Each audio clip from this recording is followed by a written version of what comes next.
various like proposals. Yeah. Just like Tyrion came to the Lords of Astapor with like an idea of abolishing slavery over 7 years with compensation in exchange for cutting off support with the Sons of the Harpy. And so I really like Abraham Lincoln's situation as it dissolved and there was like an attempted secession and civil war. I Yeah. think that may be what we see, and so it might really spur some sort of war event in Slaver's Bay as Dany returns with dragon and Dothraki power. Yeah. No, I would almost say that is going to happen. And that's actually, Lincoln that's a pretty smart inspiration to pull from. And that's, yeah, I mean, knowing that now, I definitely see it. And yeah, I think that's the outcome we're looking at. Because, yeah, I mean, from Tyrion's point of view, being that politician, like, if your decisions are between peace and war, obviously you want peace. But in this world, wars are constant and constantly ongoing. So I think, it's peace for a time. I think that's just the natural expectation. It's like, how long can we keep the peace? Yep. And really, especially when Tyrion then meets with the other representatives from Meereen in the next scene, all these people who are asking, where is Dany? Tyrion is also trying to buy time, and let's avoid conflict and buy time and try to like keep this city standing. Yeah, and like hopefully, I mean, in an ideal world, if it works, get rid of the Sons of the Harpy. Yeah, absolutely. If it's a byproduct of these negotiations, sure. Yeah, and so, yeah, it's I think it's the political situation is getting more interesting in Slaver's Bay with Tyrion there, and I like that a lot. I think it's a great change over some of the stagnant stuff we got last season. I think the show is almost at its best when it's talking politics, but that's also because I find those discussions very intriguing. I love the arguments on all sides. I think those are just really really interesting discussions to hear, especially in a fantasy setting. That's probably why I like season 2 so much, because you get actually see what it's like leading, actually being the politician, not the drunken king that was Robert, hoping someone else will run the kingdom. Very quick to war and fighting and brutish and and in his kinging and his ruling. And then Tyrion comes in and he is definitely like, oh my gosh, this is a nightmare. How are we all still standing, and how long can I keep it standing? So it's kind of cool, like moving that mindset over to Meereen, because like we saw what happened when Tyrion was in charge of King's Landing. He did a great job, but it ended in war. That's true. In the Battle of the Blackwater against Stannis' forces. So I wonder if, like, we're probably, like we were discussing, we're probably going to see a similar situation occur in Meereen. Yep. So one last thing we saw in the East before we jump back over to Westeros was Jorah and, I've now forgotten his name, but the brunette guy. What's Dario? Dario, thank you. We've got Jorah and Dario trying to infiltrate Dash Kalin and presumably help out the Mother of Dragons. You know what? I don't know if she needs any help. Well, I mean, I guess we're getting ahead of ourselves, but somebody had to bar the door. Yeah, of course. Absolutely. And, all right, so we'll jump back, as the episode did, to King's Landing, where our Queen Marjorie is still being taken by the High Sparrow, and he's like still harassing her to get her to confess. And now she's given a look at her brother, and he's crumbling. He's not as strong as his sister. He just begs her to make it stop, to do anything. And so I went and did some online looking up, and just I couldn't find it for any information for the show, but for the books, Marjorie is a year younger than Loras. Okay, that sounds about right. Yeah, and I thought that was kind of interesting. Yeah, I don't. I guess I'm curious to see how bloody this will play out. I mean, I guess it could be a wide range of things. The show could really hold back and then like give sort of a feel good Marjorie and Tommen reunited ending, or it could just be a bloodbath and like they're maybe both of the Tyrell children are slaughtered, and then Oh, jeez. Cersei kidnaps the Queen of Thorns, right? And then like gives them to the High Sparrow, and then like the entire Tyrell family is like massacred as the Lannisters are left standing. That is really interesting because we are obviously as the series is coming, to an end. We're in the Act 3 of the show, and eventually this fight for the Iron Throne is gonna come to King's Landing. And we know from the prophecy that the witch gave young Cersei that we talked about in the last Joleedo Thrones episode, which is from season 5, episode 1. The witch tells young Cersei that, like, all of her children are going to die. Mm-hmm. And I have to wonder, given like the scenario that you just proposed, I wonder if we end this season with Tommen dead as well. I think that's absolutely possible, and I think that could very realistically happen. And going into the next season, which could possibly be the last season. I don't know if it will be, but we'll see what HBO and the showrunners decide here soon.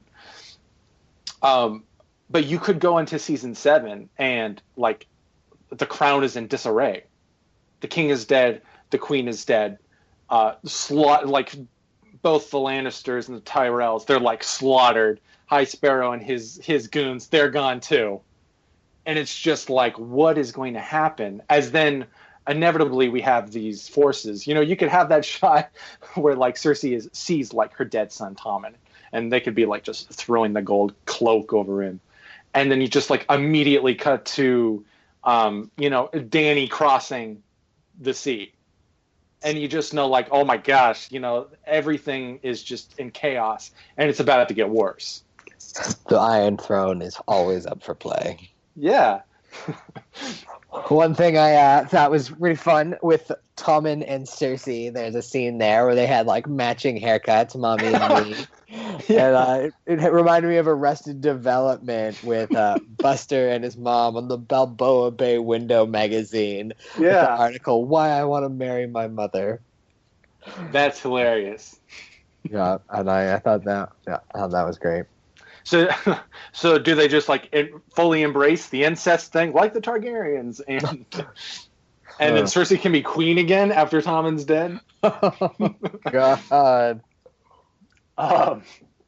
That's really funny. I actually, in that scene you're talking about, I love because Cersei walks in on Pycelle having a conversation with Tommen. And then she gives him the stink eye, and Pycelle like makes his way out of the room, and he couldn't walk any slower. It's just this awesome like shuffling out of the room, and then he glares at her before he leaves. And I love seeing Pycelle act really old and decrepit, because we know from season 1 this guy's actually pretty limber, and he uses his age as it's one of his tools to gain more power and to stay in power. Absolutely, he's a crafty son of a gun. Yeah, he is. So I like that.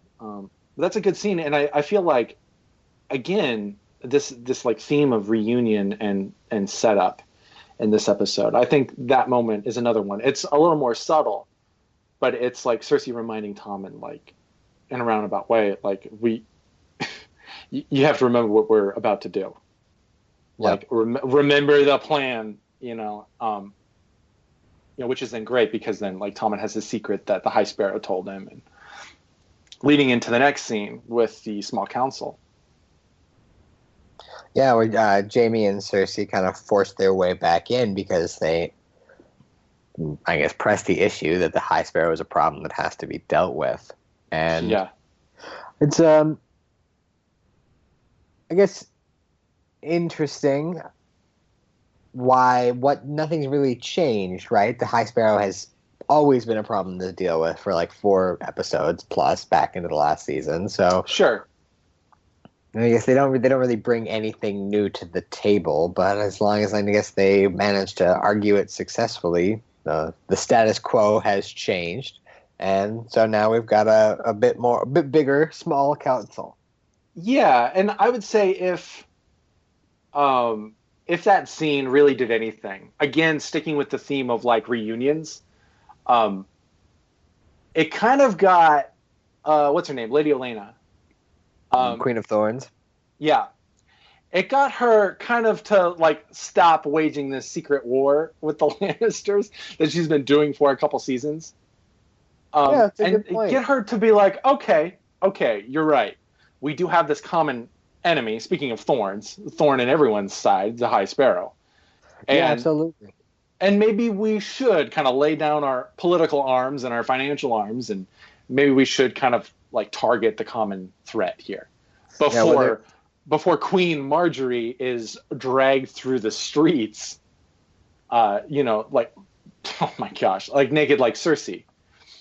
From what Lady Olenna said, that's not happening. Yeah, with both of these characters, they have this one redeeming characteristic that is their motherly love, that they'll do anything for their children. That's a good point. So them uniting on that is kind of an interesting force to be reckoned with carrying forward. And so do we see them succeed by the end of the season, or do we see them fail, and do they have these children's bodies in their hands, and then they then turn on each other as they've failed? Oh man, please. It's like, seriously, in terms of like setting up drama for next year, I feel like it's got to go down that way. Like they plan this. It's not really, well, in a way, it is kind of a coup against the High Sparrow at this point. He's the one with the power.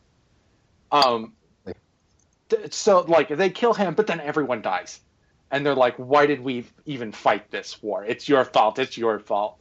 Like I could see that. And also in that same scene, like Cersei tries to appeal to her uncle, Kevin Lannister, with the same tactic, by saying, like Lancel is, he's under the whatever the power, the command, whatever of the High Sparrow. Yeah, you're absolutely don't right. You want That's a your really son good point. back? It's just so not even just motherly love. It's the theme of parental love of that is very critical to that scene. It's interesting. That is interesting. Yeah, I'm kind of on Team Bloodbath right now. Absolutely, I think that would be absolutely compelling, and they're all going to die except for the 4 people that were in that room. I think they're going to have to, like, they have all of their children's blood on their hands. And so then we don't even know what the Sand Sisters are plotting. I mean, we know they're all, as they've taken over Dorne, they're still pissed off at Westeros. Maybe they've got something in the works, and maybe that will be what ends up killing Tommen. Maybe maybe Cersei and Jaime will have some plot to get Marjorie and Tommen, and they finally get them out of the grips of the High Sparrow, because maybe over the next episode Tommen gets captured by them. And then you have the Sand Sisters which just sneak in at the last moment and slit their throats. It's very possible. Yeah. Given them and how they've been utilized so far as characters. And I almost wonder if we see Dany start heading toward Westeros, does she land in Dorne first? Oh, interesting. Is that Dorne's part to play in this whole series now? And I know like their part is different in the novels, and the show has really kind of rewritten Dorne and those characters. And so I wonder like how they're going to be, like what piece are they in the Game of Thrones, And we don't know. All we know is that Sand Sisters have taken over. Absolutely. And one thing I'm still really excited for is to see is what happens with Sam and Gilly in Old Town, because that may very well have some impact on what Dorne does and what part Dorne has to play. What's her name? The mother of the Sand Sisters. I can't think of her name.